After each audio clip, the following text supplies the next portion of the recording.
আমার চাই জনগণ সুষ্ঠুভাবে পায়, যারা বাইকে তারা যাদের তেলের প্রয়োজন তারা যেন সুষ্ঠুভাবে পায়। ভাই আমি তো সকাল 6টার থেকে আসছি, ঘুরে ঘুরে বৃষ্টি, এখন পর্যন্ত তেল পাইতেছি না।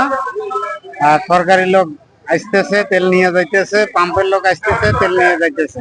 এটা তো ভাই আমাদের ভোগান্তি, এই সকাল থেকে এখন পর্যন্ত তেল পাইতেছি না। এই তো আমার যেমন আজকে সবারই যেমন ভোগান্তি, এইভাবেই চলছে সবগুলো। রংপুর শহরে নিরিবিলি ও মনোরম পরিবেশে অবস্থিত রংপুর গ্রুপের প্রিমিয়াম আবাসন প্রকল্প আনান সিটিতে নগদ মূল্য ও সহজ কিস্তিতে প্লট এবং কন্ডোমিনিয়াম অ্যাপার্টমেন্ট বিক্রয় চলছে। আমরা ভোর 5টায় এসে এখানে সিরিয়ালে আছি। সিরিয়ালে থাকা সত্ত্বেও দেখতেছি যে আইন শৃঙ্খলা বাহিনী যারা আছে তাদের কোনো নিয়ন্ত্রণ দেখতেছি না, তাদের কোনো নিয়ম শৃঙ্খলা দেখতেছি না। মানে আমরা যে সাধারণ মানুষ আমরা ভোগান্তির মধ্যেই আছি, বুঝছেন? আমরা তো ভোগান্তির মধ্যে আছি, আমাদের পক্ষে তো কেউ কাজ করতেছে না। আমরা যদি অন্যায় করতাম তাহলে আমাদের তো অনেক কিছু হতো, আমরা তো আর অন্যায় করতেছি না।